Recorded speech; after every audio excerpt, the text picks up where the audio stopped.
Olá, eu sou a Ana e hoje vou falar sobre o filme O Último Duelo.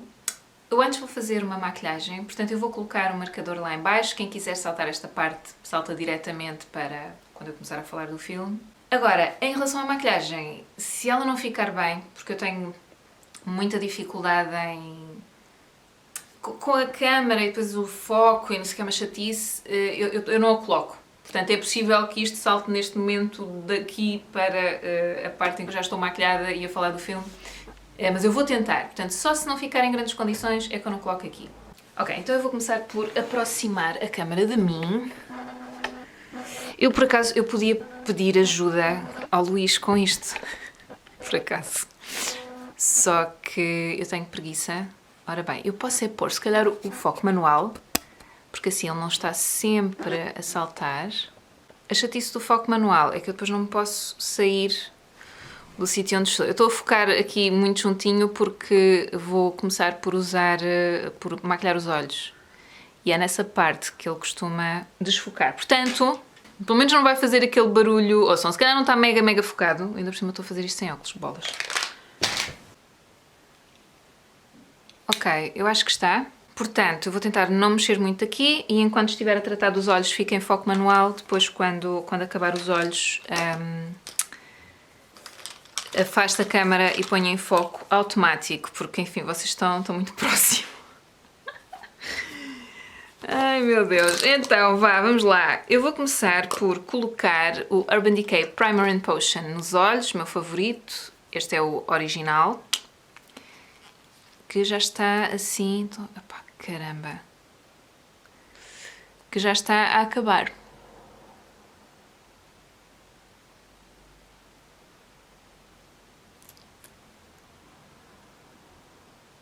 Eu estou a usar o Viewfinder. Vou ver se consigo fazer isto com o Viewfinder.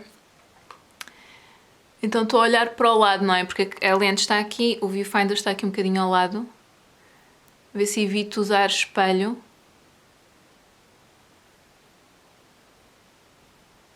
Para não ter mais uma coisa à frente. Isto é enfim, uma técnica que eu ando a usar nas últimas maquilhagens que fiz. Usei esta técnica e estou a gostar bastante. É assim, não vi em lado nenhum, portanto posso dizer que é da minha criação, mas quer dizer, mas já vi coisas parecidas, não é? Pronto. Eu ando a usar estes eyeliners, sobretudo, são os eyeliners daqui, que são os meus favoritos. São estes aqui, deixa eu ver, tenho que puxar aqui um bocadinho para o foco. E pronto, são estas as 4 cores que eu tenho e hoje vou usar o branco e este azul. Isto chama-se Super Color Waterproof Eyeliner. Esta é a cor 06, esta é a cor 01. Então, antes, aliás, de passar para o eyeliner, vou pôr aqui esta sombra nos olhos. Isto é uma sombra da Yves Rocher. Vou tentar olhar mais para a lente. Depois, quando estiver a fazer o eyeliner, não é? Pronto, e isto é uma cor... É suposto ser assim o mais próximo da minha cor de pele. É o Rose T Matte, número 11. E é só para ter uma base, porque eu ando com as pálpebras bastante oleosas, mesmo não colocando creme. Eu vou ter que usar o espelho. Eu não consigo ver assim tão bem. Não dá. Tenho que usar o espelho. Já tentar, tipo, está aqui, pô-lo aqui em baixo. E o quê? E então, no outro dia experimentei só colocar aqui uma pestana. Só colocar o eyeliner, portanto sem colocar base, porque assim, este eyeliner ele aguenta-se muito bem, mas eu tenho as pálpebras bastante oleosas, ou andam bastante oleosas, portanto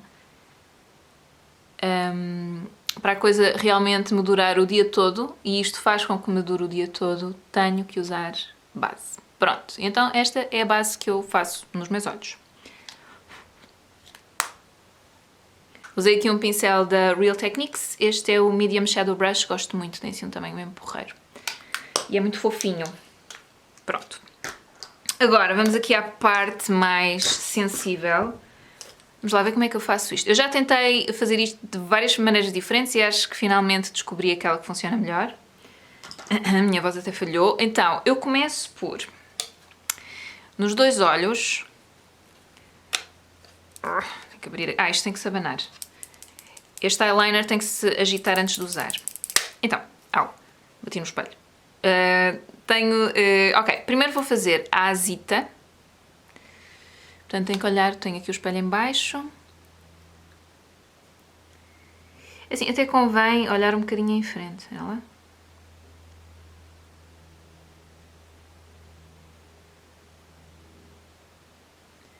E faço de um lado... Desculpem, eu tenho que pôr o espelho um bocadinho mais para cima. Não está a tapar, não. E do outro.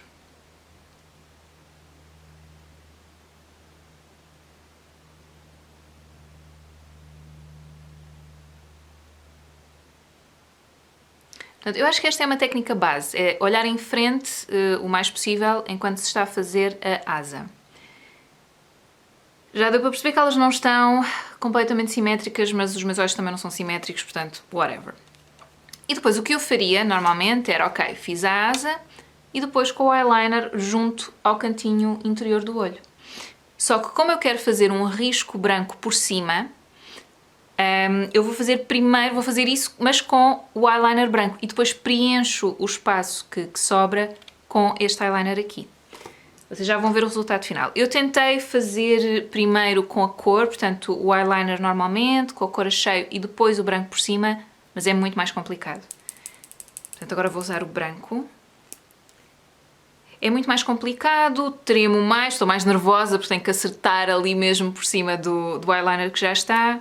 Às vezes fica muito grosso e esta técnica percebi que funciona melhor. Então agora vou fazer o que faria com o azul, mas quero ter algum cuidado para que não fique muito grosso, se bem que não há problema, porque depois com o outro eu posso passar por cima. Mas vou tentar que isso não aconteça e pronto. Então vá, vamos ver, espera lá, já estava fora de foco outra vez porque eu aproximo aqui do espelho.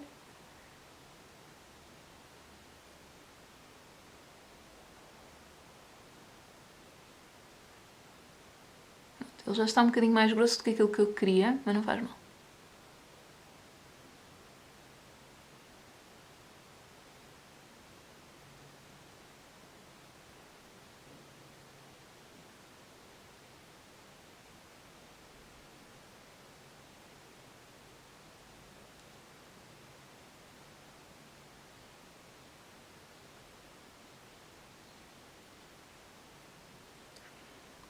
Isto é um trabalho de paciência.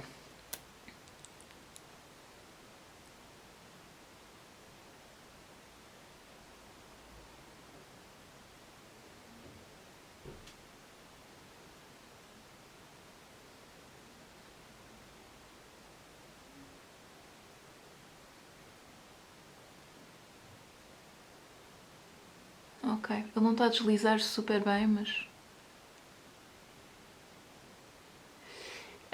E eu acho que o facto de eu colocar esta base antes, com o pó, também me dificulta um bocadinho a vida, mas depois tento compor.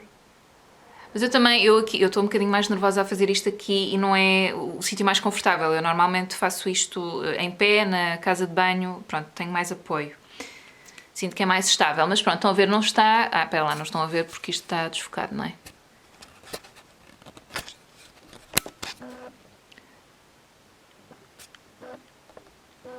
Portanto, não está muito bem. Mas nós depois vamos tapar estas partezinhas que... quer dizer, eu depois vou tapar estas partezinhas que vão para dentro. Ok, agora vou fazer este lado.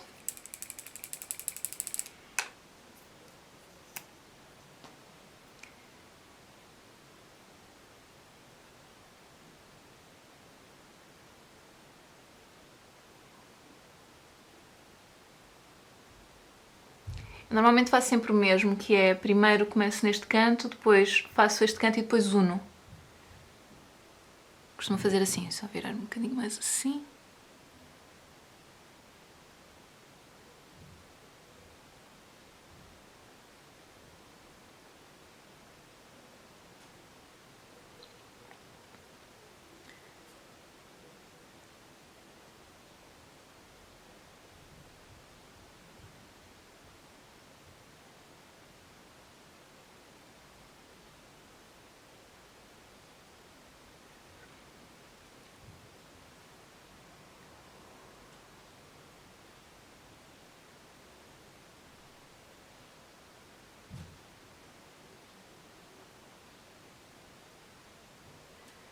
Ok, já está, não está muito perfeitinho, assim um bocado de coisa, mas agora tenho que deixar isto secar, vocês não vão ficar aqui à espera comigo, não é? E depois passo para o azul escuro, portanto preencher e tentar compor aqui algumas partes que não estão tão bem. Mais alguma coisa, eu lembrei-me que queria dizer qualquer coisa. Não, ok, por acaso passei o dedo, mas não é muito mal.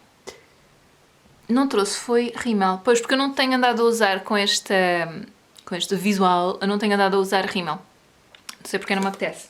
Agora, uma coisa que eu ainda não experimentei, tenho que experimentar, é usar, imaginem, estes dois juntos. Eu ando a usar sempre o branco por cima da cor que tenho. Este e este, ou este e este também.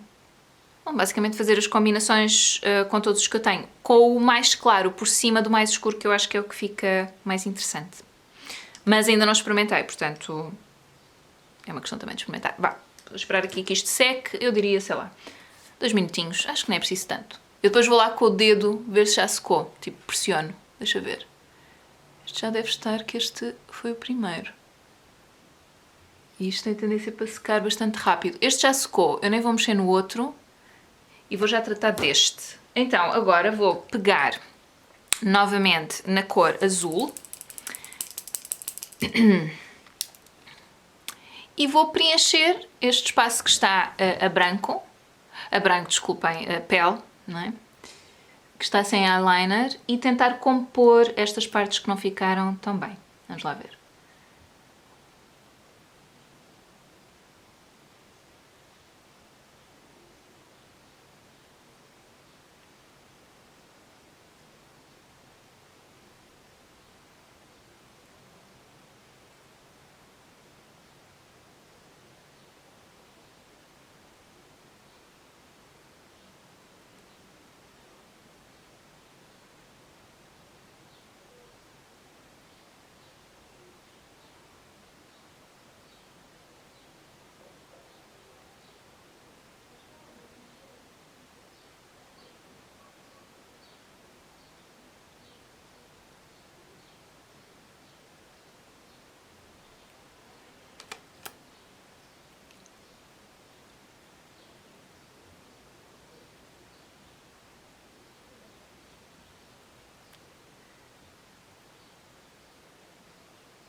Pronto, eu esta parte eu faço um bocadinho à minha maneira.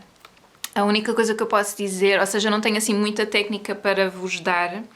A única coisa que eu posso dizer é que quando eu retiro o pincel, por exemplo, eu já sabia que queria corrigir aqui um bocadinho neste canto. Quando eu retiro o pincel, eu não aplico logo no canto, porque o pincel vem muito carregado com tinta. Então eu coloco primeiro num sítio onde tenha mais espaço, para borrar um bocadinho, vamos lá, e depois, e só depois, quando o pincel já não tem tanta tinta, é que vou ao canto interior. Agora, deixem-me ver este lado, acho que já deve estar.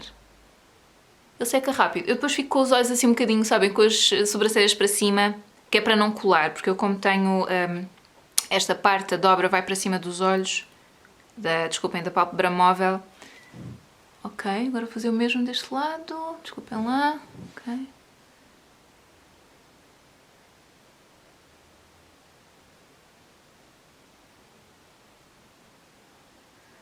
Eu primeiro até faço...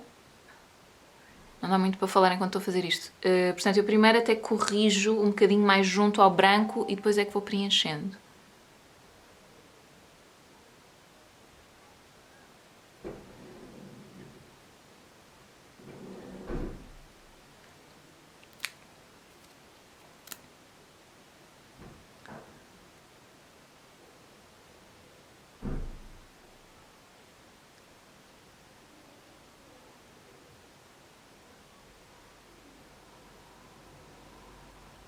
E estão a ver, eu estou com a mão toda apoiada na minha cara.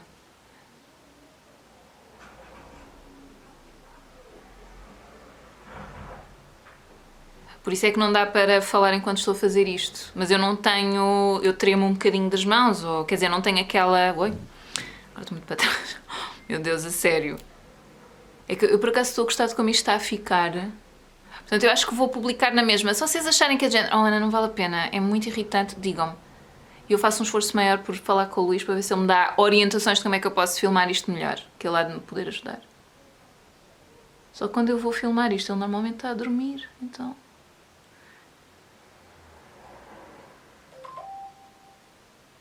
Este é o meu telemóvel. Ia dar um ar da sua graça.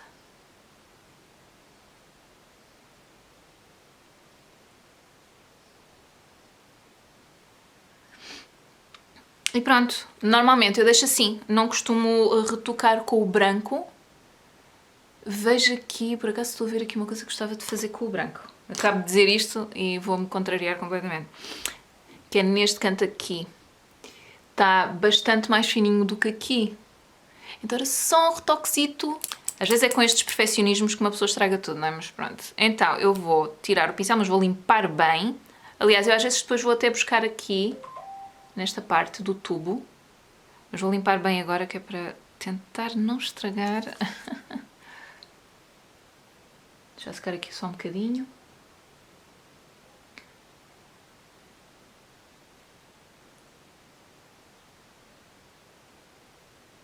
Ok, já está seco.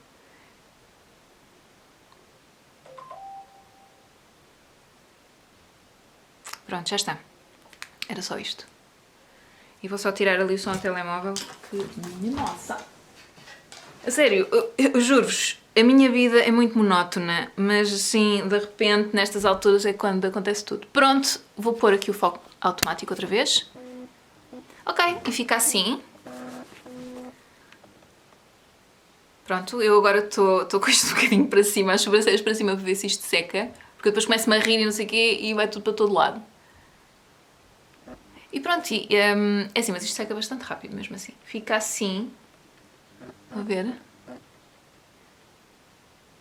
Eu estou a achar super divertido a ver esta diferença de cores. Eu quando fiz a primeira vez estava muito insegura. Tipo, e perguntei ao Luís, o que é que tu achas? Achas isto demais? E não sei o que. Ele, não, pá, acho muito giro, então eu ando super confiante. E gosto, e a verdade é que eu gosto, mas sabem, é daquelas coisas que às vezes uma pessoa gosta e acha espetacular, mas há sempre, mas isso é sempre aquele medo do olhar do outro, no fundo, é o que isto é, porque se eu gosto, quer dizer, porque a raia é que não hei de usar. Mas enfim, então é isto que eu ando a fazer ultimamente, quando me pinto, é fazer esta combinação com as várias cores que eu tenho e o branco sempre em cima, mas quero ver se combino faço outras combinações de cores. Pronto, agora vou usar o blush da Milk. Esta é a cor... Eu pus isto um bocado mais claro, estava muito escuro. Esta é a cor Quirk. Então vou pôr aqui. Capaz de ter sido mais. Tenho esta linda pinta aqui debaixo do lábio. Era uma borbulha daquelas... bastante nojentas, assim, de cabeça branca, e eu tento não espremer, eu procuro não espremer as borbulhas. Mas quando começa a ficar com muita porcaria e muito grande, eu acho que é melhor espremer. Acho que é melhor tirar antes que se transforme numa coisa qualquer pior. Então fiz isso e está maravilhoso. Assim, uma feridinha. E para terminar, vou colocar aqui um bocadinho deste batom da Lisa Eldridge. Este é o Velvet Ribbon, que é um vermelho, muito vivo. E pronto, vou só pôr um bocadinho.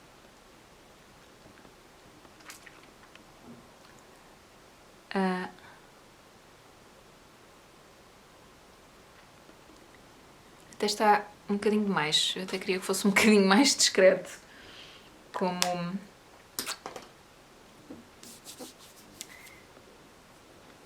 os olhos já estão bastante vivos.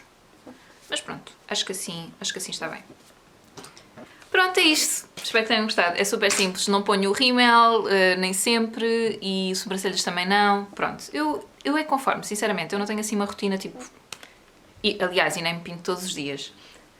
Se hoje não filmasse este vídeo, provavelmente não me pintaria. Hoje é verdade, hoje é sábado, dia 19 de fevereiro. Pronto, então vamos passar para o filme. O filme O Último Duelo é de 2021 e foi realizado por Ridley Scott. Ridley Scott é um realizador inglês, ele tem já 84 anos e penso que os seus trabalhos mais conhecidos serão o Alien, Blade Runner, Thelma and Louise e O Gladiador.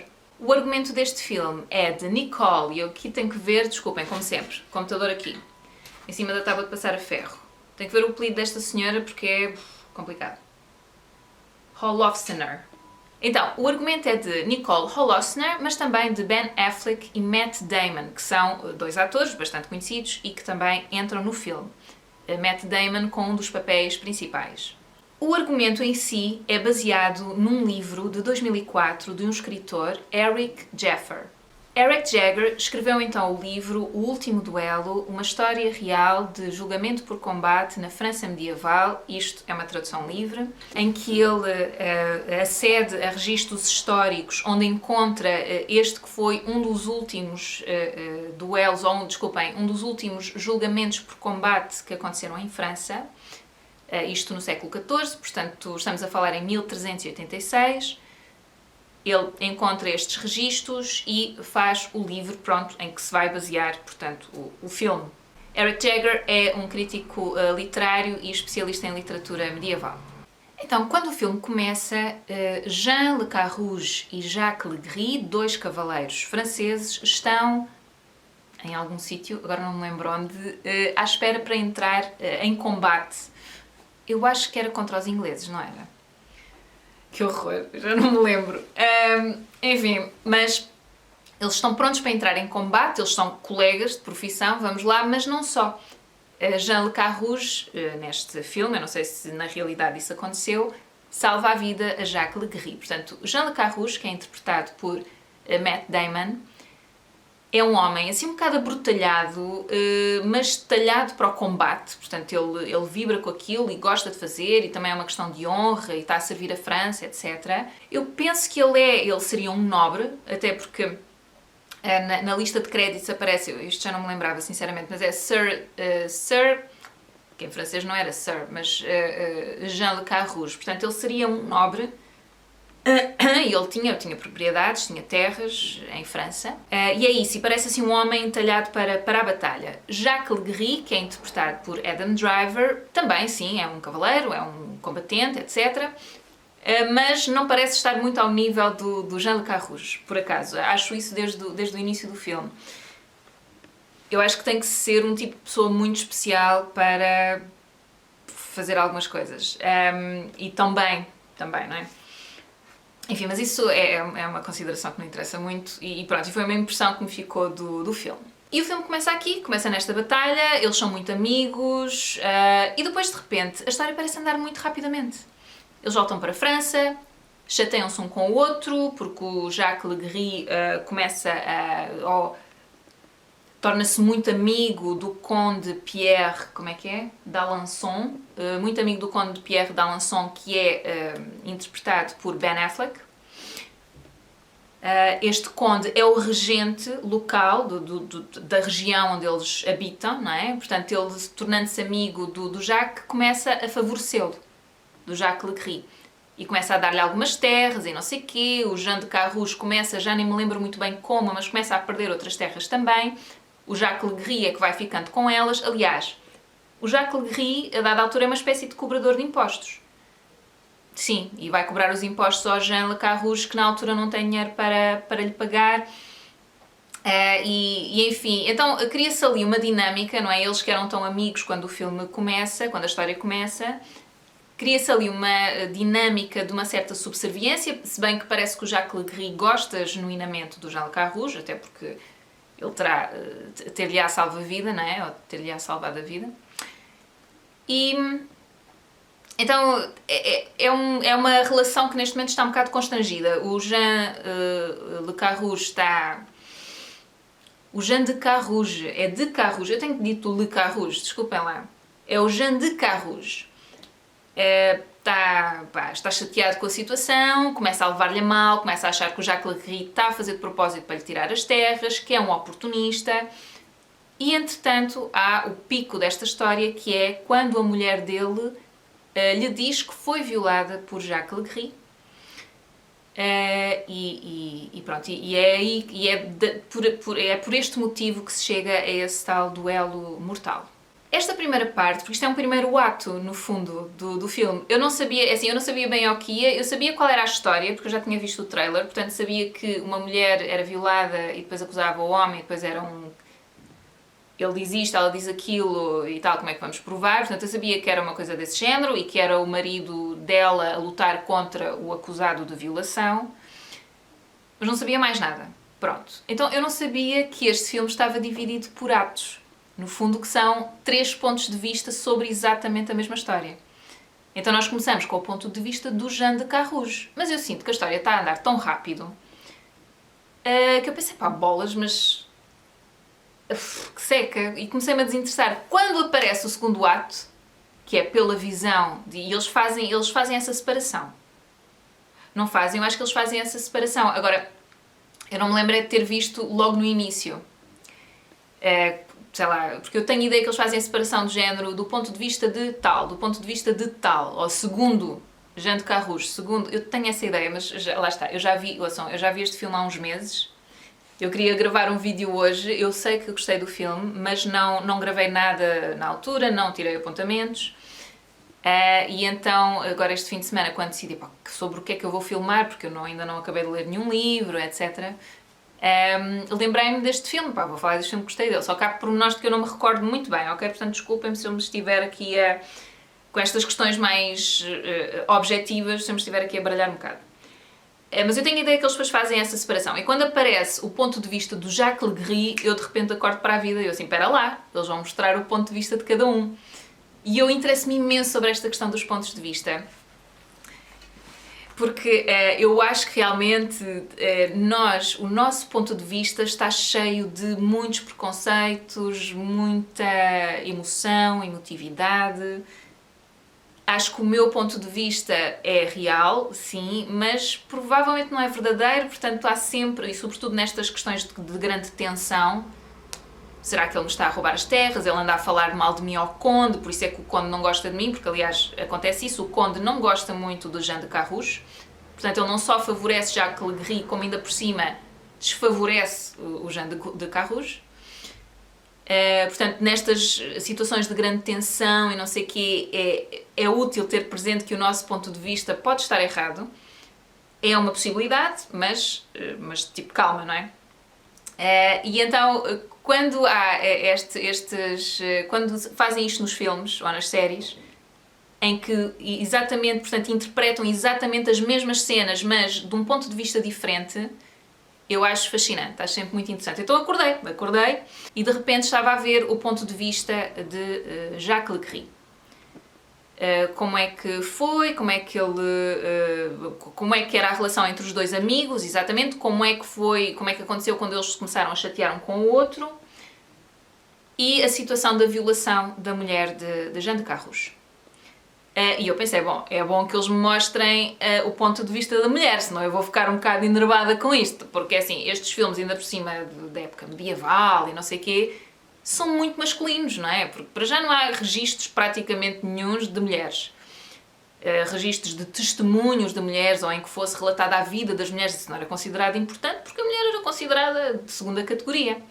Pronto, e aliás, segundo o que eu li da pesquisa que eu fiz acerca do livro, não é? Em que o autor faz pesquisa, nós não ouvimos a voz da mulher. Portanto, e realmente eles mostram o ponto de vista da mulher, mas é ficcionado, porque nós não ouvimos a voz da mulher, não está registado, não há registro. Portanto, raramente ela era ouvida e quanto mais registado o seu testemunho. Então, vemos o ponto de vista do Jacques Legris até à violação, e eu penso que, eu não sei se depois começamos logo a entrar na parte do julgamento, e depois passamos para o ponto de vista de Marguerite de Carrouge, que é a mulher de Jean de Carrouge, que é interpretada por, tenho que ler aqui, Jodie Comer. Ela é uma atriz conhecida, eu é que não fixei o nome dela. Mas sei que já a vi em várias séries ou filmes, sei que a cara dela não me é estranha. Bom, é uma rapariga e depois isto custa-me um bocadinho, mas ela faz um contraste tão grande com o marido, é um bocadinho doloroso. Portanto, é um bocado um casamento de conveniência. Ela é filha também de um nobre ali da região, pronto. O Jean de Carrouges também é nobre, é viúvo. Pois é, ele tinha uma mulher, ele já tinha tido uma mulher e uns filhos. Já não sei o que é que lhes aconteceu, mas acho que eles morreram todos, agora não me lembro a que propósito. E então quer-se casar outra vez e quer ter descendência. Pronto, e esse peso estava sobre a mulher. Aliás, se a mulher não tinha filhos, a culpa era dela. É porque ela estava avariada, era um problema qualquer dela. E então ele decide casar-se com ela. Ela é muito bonita, portanto é uma rapariga bastante mais nova do que ele. E depois ainda por cima o Matt Damon está retratado ou está caracterizado de uma forma... Quer dizer, é horroroso, o homem está horroroso. Desde o penteadinho a estar sempre todo sujo, aparentemente houve uma ridicularização desta caracterização para o filme, porque mesmo o Ben Affleck, o Conde, Pierre d'Alençon também tem péssimo aspecto, mas com o penteadinho e depois a cor do cabelo e... Mas ouçam, aparentemente isto está baseado em como se vestiriam os cavaleiros naquela época. Segundo, nós sabemos que na época medieval banhos não eram propriamente uma prioridade, pronto. Então, quer dizer, não me chocou, sinceramente, vê-los naquele estado. O Adam Driver, pronto, que é um homem que, eu diria, a maioria das mulheres heterossexuais acha muito atraente, aqui não foge a isso. Portanto, ele continua a ser retratado como um homem bonito que as mulheres acham atraente, é um mulherengo e conquistador, etc. Mas o Ben Affleck e o Matt Damon, meu Deus. E depois a Marguerite de Carrouges, uma mulher muito bonita, muito nova, é isso. Eu acho que eles também quiseram fazer esse contraste muito grande de idade entre ela e o Jean de Carrouges. Eles casam-se, lá está. É um casamento de conveniência, mas eu acho que ela, pelo menos é retratada assim no filme, ela assume o seu papel. Ou seja, eu já discuti isso aqui algumas vezes. Eu acho que as mulheres neste período, sabem, esta forma de retratar as mulheres neste período é porque era mesmo assim. Ou seja, uma mulher ou lutava contra o sistema, e Deus sabe que é difícil lutar contra o sistema que já está instituído, sobretudo se estás numa posição subalterna, não é? É perigoso, muitas vezes, constitui perigo de vida, não é? E eu diria que a maioria das mulheres... resignava-se e também era educada para isso, não é? Isso também influencia, obviamente. E por isso é que as coisas são tão difíceis de mudar, acho eu, porque depois torna-se uma coisa cultural, social, muito instituída. Mas eu acho que era normal a mulher resignar-se, ok, pronto, o meu pai arranjou este casamento, vou-me casar com ele, vou dar-lhe filhos, vou tratar da casa, o que fosse as tarefas dela, não é? Ela casa-se com ele, vão para a casa dele, para a quinta que ele tem, para as propriedades que ele tem. A dada altura está lá a sogra, porque o pai de Jean de Carrouges morre. Ele não aparece no filme, eu pelo menos não me lembro dele. Não, aparece no início, sim, aparece no início, com a mãe. Portanto, a mãe deixem-me confirmar aqui, Nicole de Carrouges, é interpretada pela atriz Harriet Walker, também uma atriz inglesa muito conhecida. E, enfim, a sogra vai morar com eles e, sim, é aquela típica sogra que é uma chata de todo tamanho. Mas depois, por outro lado, como a Marguerite não está a conseguir dar descendência a Jean de Carrouges, a coisa torna-se ainda mais complicada. Portanto, isso é visto como um dever. Portanto, se ela não o está a conseguir, então ela está a falhar no seu dever. E isso parece, de toda a história, aquilo que mais pesa sobre a Marguerite no meio disto tudo. Ela quer dar descendência. Então, em 1386, num dia, eu acho que eles especificam o dia, não interessa, Jean de Carrouges partiu para uma coisa qualquer, agora não sei se era negócios, se era batalhas, porque ele andava muito em batalhas, era tipo a cena dele. Devia ser a cena dos cavaleiros na altura, não é? O normal. Tirando Jacques Legris, não é? Que fazia... era cobrador de impostos e tinha um trabalho quase de tesoureiro, era assim uma coisa diferente, mais administrativa, vamos lá.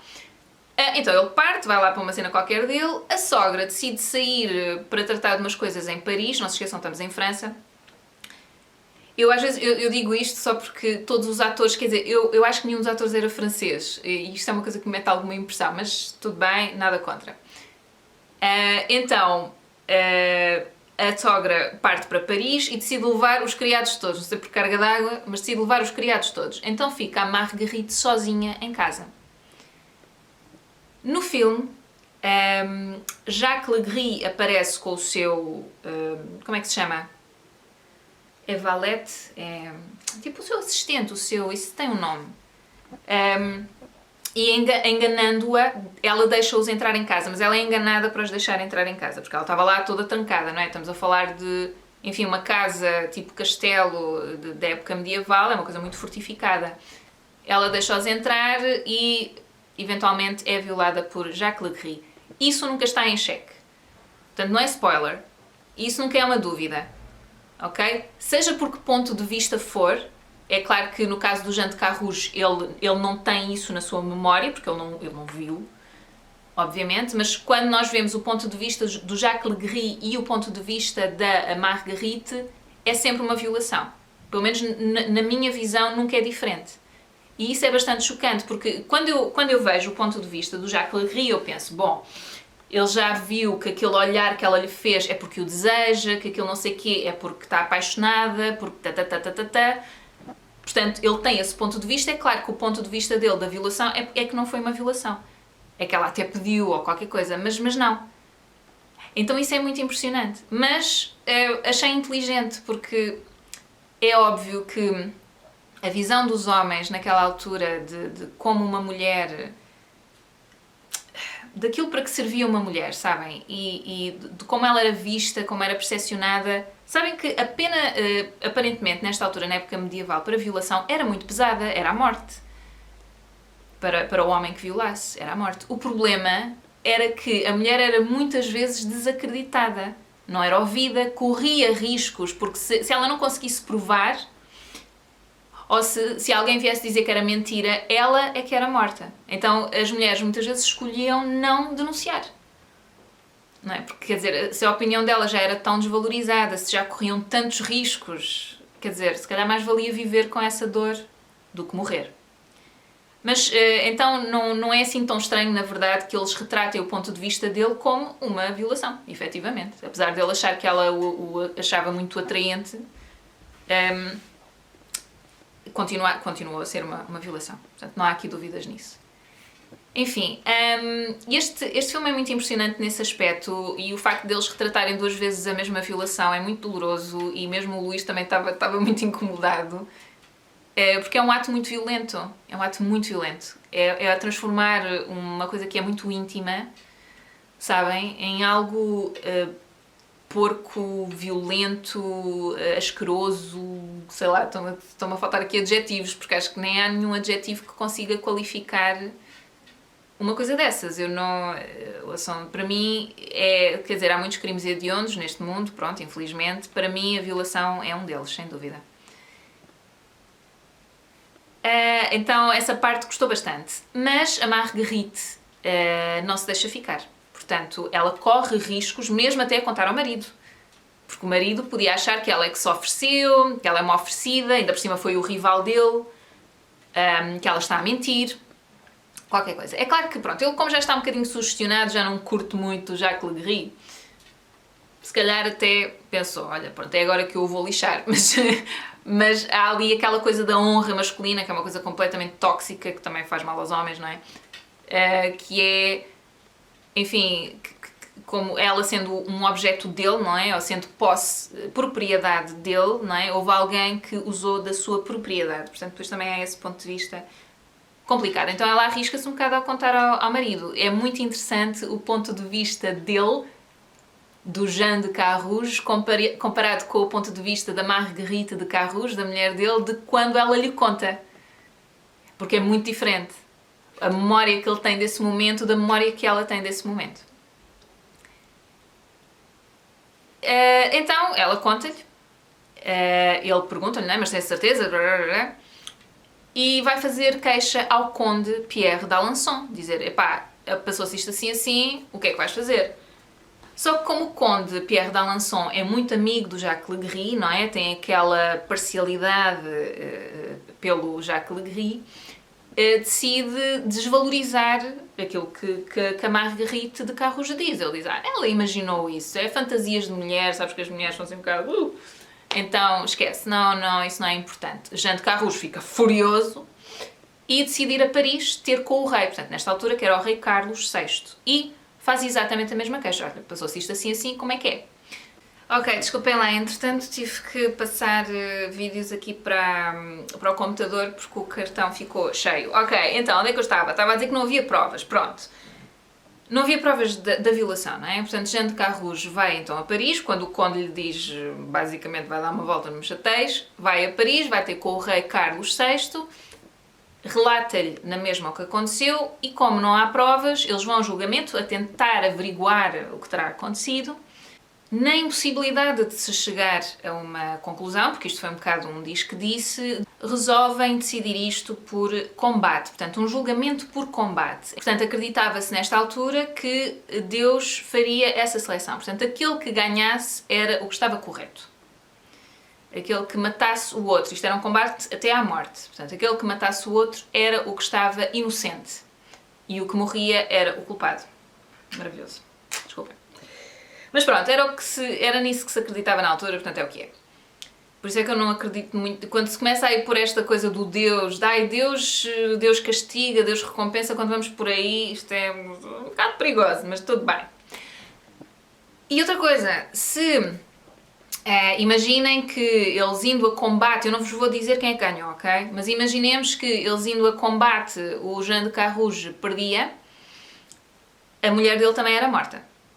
Porque então ele estava a fazer uma acusação injusta a Jacques Legris, que era assim, que se provava assim que era inocente, e Marguerite, que tinha feito primeiro a acusação, uma acusação falsa, era morta por isso também. E naquela altura, pelo menos na descrição que eles fazem no filme, eu não sei se está correto historicamente. Espero que sim, mas a descrição que eles fazem do que lhe fariam a ela se ela tivesse, se fosse uma falsa acusação, se chegasse a essa conclusão, é impressionante, uma coisa assim escabrosa. É como eu vos digo, eu já vi este filme há uns meses, eu não me lembro exatamente, mas sei que não era só, para já acho que era queimada viva, mas depois não era só isso. Era arrastada não sei por onde, era assim uma cena tipo do Arco da Velha, que é de género bolas. Não admira que as mulheres não digam nada, não é? Não me admira. E pronto, é assim, eu não vos vou contar muito mais, porque depois começa a chegar, não é, ao fim. Eu gostei de ver o filme, é como vos digo, eu logo no início estava a ficar um bocadinho aborrecida, porque é isso, eu não sabia que eu ia ver os 3 pontos de vista. Então quando começo a ver aquela história contada do ponto de vista do Jean de Carrouge, estava a achar uma seca, estava a achar... não digo bem uma seca, mas estes mundos muito masculinos para mim são um bocado seca, ou só não me identifico, estão a perceber? Não me identifico muito. Então estava a ser um bocadinho chato. Mas depois começa a andar muito rápido e de repente quando passa para o Jacques Legris, aí conseguiram prender o meu interesse e aí já vi com muito outro ânimo até ao fim e depois até fiquei com pena de não ter visto a parte do Jean de Carrouge com mais atenção. Acho que me distraí um bocadinho. Então eu gostei do filme, eu não consigo dizer em termos históricos se aquilo está correto, se não está correto, a caracterização, não sei o quê, não faço a menor ideia, mas eu gostei, eu tenho alguma pena, mas ouçam, eu acho que isto é quase impossível, acho que há de ser impossível, deve ser preciso um orçamento gigantesco, mas eu tenho alguma pena que os atores não falem a língua do país em questão. Sabem, são franceses e falam inglês, isso mete-me alguma impressão, depois o nome deles é em francês também. Obviamente que eles até estão a interpretar pessoas que existiram, não é? Então, eu não tenho mal nenhum com, sei lá, inglês interpretarem franceses, não sei o que, isso a mim não me faz confusão nenhuma, mas meteu-me alguma impressão não ouvir a língua, o francês, mas ia ficar muito estranho, quer dizer, eles tinham que ser, assim, muito bons, não é? Em línguas para conseguirem captar o francês mesmo genuíno, então ia ficar estranho, deve ser por isso que normalmente não é isso que fazem, não é? Gostei também muito de ter incluído a parte do ponto de vista dela, aliás, neste momento das nossas vidas não faria sentido nenhum não incluir o ponto de vista dela. Um amigo nosso, acho que o Luís, o meu namorado, comentou com ele, não sei, estavam a falar do filme, aliás foi assim que eu me lembrei de falar do filme também, eu ouvi um bocadinho da conversa deles e lembrei-me, eu podia falar sobre este filme. E perguntou, ainda não viste? Não, mas tens que ver, é um filme que está bem feito e não sei o quê. E esse amigo diz, mas tem uma agenda feminista, acho que não estou para isso. E eu fiquei um bocado irritada, quer dizer, eu não ouvi a resposta dele, só depois o Luís é que me disse. Tipo, depois ele disse, não, ou melhor, ele não me disse, eu perguntei-lhe, mas eu vi que tu falaste, o que é que ele disse? Porque eu percebi que pela resposta do Luís, a resposta deste nosso amigo tinha sido que não queria ver ou que não lhe interessava. E eu perguntei ao Luís porque é que não lhe interessava, e ele disse, porque ele acha que é uma agenda, tem uma agenda feminista. Que é tipo uma agenda, feminist agenda. Eu não sei se se pode dizer assim em português, um plano, uma coisa para convencer os homens que estiverem a ver, ou as mulheres também, porque nem todas as mulheres são feministas, não é? A serem feministas. E eu fiquei um bocadinho, olha, para já fiquei um bocadinho triste com essa resposta, porque achava que este nosso amigo era assim um bocadinho mais livre, assim um bocadinho mais liberto. Segundo, quer dizer que ter um ponto de vista da mulher é ser feminista? Sim, porque para mim, feminista, pois lá está, sabem, o feminista tem uma conotação muito negativa. Tem vindo a ganhar ao longo dos tempos. Para mim não é nada negativo. O feminismo em que eu acredito fala de igualdade, não fala de superioridade, não, fala de igualdade de direitos e isso é bom para os homens também. Porque liberdade para as mulheres também é liberdade para os homens. De estarem ali naquele papel de têm que providenciar, têm que ser fortes, não podem chorar, têm que ser não sei o quê. Sabem, não é bom só para a mulher. Portanto, é nesse ponto de vista de igualdade. Então, mesmo que o filme tivesse essa agenda feminista de mostrar o ponto da mulher, ela estar em ponto de igualdade com o marido e com o homem que a violou, eu não acho isso mal. Então fiquei assim um bocadinho irritada com esse comentário. Juro que não percebi. Não é? É assim, é claro que esta Marguerite de Carrouge, ela é retratada como uma mulher inteligente, que até tem jeito para gerir as terras, porque o marido dela não tem muito jeito para gerir as terras dele. Ele passa a maior parte da vida em batalhas e fora do país, ou fora da terra, não é? Tem os seus caseiros e tal, mas ele não tem muito jeito. Ele foi mesmo talhado para a batalha. Pronto, é isso que ele sabe fazer, é isso que ele gosta de fazer. E ela é retratada no filme como tendo algum jeito para tratar dessa parte, muito organizada, boa na parte administrativa, enfim. Mas é assim, mas nós não sabemos, é uma ficção, mas é uma ficção que podia ser verdadeira. Não é? Porque é que nos custa tanto acreditar que uma mulher naquela altura tivesse essas capacidades? Tudo bem que as probabilidades seriam pequenas porque elas não eram educadas para isso. Ok, aliás, não era ela... Oi, bati aqui com o cotovelo, não estava a passar a ferro. Não era ela que... eu não sei, já não sei se já estou a misturar coisas. Porque ela sabia ler, exatamente, porque ela é retratada até como culta, sabe ler e tal, coisas que seriam pouco comuns, sobretudo numa mulher. Naquela altura e sobretudo numa mulher. Portanto, ela é retratada como estando assim um bocado à frente no seu tempo nesse aspecto. Mas, para mim, isso não é assim tão estranho. Há mulheres ao longo da história, e mesmo nestes séculos XIV, século XV, quando é que é aquela pintora? Eu lembro-me sempre do mesmo exemplo, desculpem lá. Estou a ver aqui no computador, que é a Artemisia de Gentileschi, uma pintora italiana, bastante conhecida. Ela é do século XVI, pronto, é século XVI, século XVI, XVII. Ela tornou-se pintora porque o pai era pintor e a ensinou, estão a perceber? E a maior parte das mulheres desta época, em que as mulheres não podiam estudar, não tinham acesso àquilo que os homens tinham, e eram ridicularizadas e se calhar até eram chamadas de bruxas se tinham jeito para isto ou para aquilo ou para aquele outro, se eram um bocadinho mais inteligentes, sobretudo então nesta época medieval, muitas dessas mulheres eram mais cultas ou coisa no género porque os pais delas as ensinaram, porque os pais, não é as mães, os pais decidiram investir nessa educação. Aquela matemática que também é muito conhecida, e isso ainda é mais, isso acho que é da época grega, desculpem lá, eu sou terrível nestas coisas, estou-me sempre a perder. Matemática grega, mulher, acho que era o pai dela, Hipátia. Era uma filósofa, astrónoma e matemática grega, neoplatonista que viveu em Alexandria, no Egito.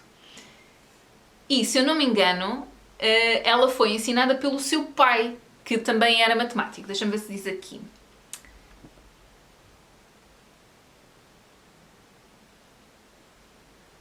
Pois, ela era filha do matemático Theon de Alexandria, que estava à frente de uma escola. Pronto, ou seja, estão a perceber? É assim, são circunstâncias muito específicas, muito especiais para estas mulheres terem surgido, porque realmente se tu não tens esse incentivo, essa, não é? Essa força motriz, ou matriz, motriz? Exato, motriz, portanto, que vem ali do início, nas bases, pá, é muito difícil. Ou é muito mais difícil, não quer dizer que não seja possível, estão a perceber? Mas é muito mais difícil. Então não acho assim tão estranho que a Marguerite de Carrouges fosse assim uma mulher culta para a época, que soubesse ler, que conseguisse ter uma conversa inteligente, que tivesse jeito para fazer contas e para, enfim, fazer uma gestão, neste caso, das terras. Enfim, eu acho que se calhar não se ouve falar demais, porque também não lhes eram dadas essas oportunidades, não é? Então é isso, pronto. Isto tudo veio por causa daquele tal comentário que este nosso amigo fez, que eu juro que não o percebo. Não percebo a lógica do comentário. Pronto, ouçam, é isto. Já deu para muito este filme. Espero que tenham gostado do vídeo. Espero que tenham a oportunidade de ver o filme. Espero que estejam bem e até à próxima. Tchau, tchau.